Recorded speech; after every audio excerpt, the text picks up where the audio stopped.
arábìnrin tẹ́ ń wò lẹ́gbẹ̀ẹ́ mi yìí Mohammed Zainab lórúkọ ẹ̀ torí kó fi ẹ̀sìn Islam lẹ̀ wọ́n fi charge sí court wọn àti ìpa òpó tó wà ní Sharia court ní Zamfara state.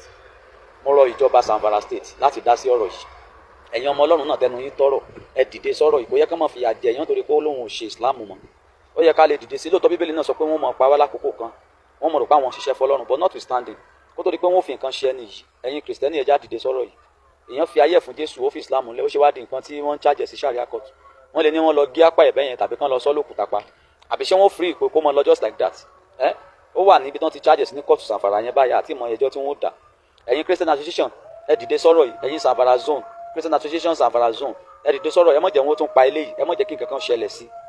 Ẹ̀yin tẹ̀lé jẹ́ ọmọlẹ́yìn Kristi ẹja gbàdúrà fún ọmọbìnrin kọ́lọ́run ó free ẹ̀ Ọlọ́run tó free Paul and Silas nínú prison tó free Pétérù kó bá wa free òun náà. Mo gbàdúrà fún ọmọ mẹ́rin Zainab Ọlọ́run ó free rẹ Ọlọ́run ó da èdè àwọn ọ̀tá rẹ lórúkọ Jésù bẹ́ẹ̀ ni yóò rí ní orúkọ Jésù Kristi Olúwa wa. Àmì ẹjọ́ ẹ bá wa share fídíò yìí kó dé ibi tó yẹ kó dé káwọn èèyàn lè mọ̀ wípé àwọn èèyàn tó ń kó nínú Islam wọ́n ń wọnú ewu kọ́lọ́run ó máa ṣọ́ wọn kó gbà wọ́n nínú ewu yóò sì dára fún ọ bó ti ń share fídíò yìí.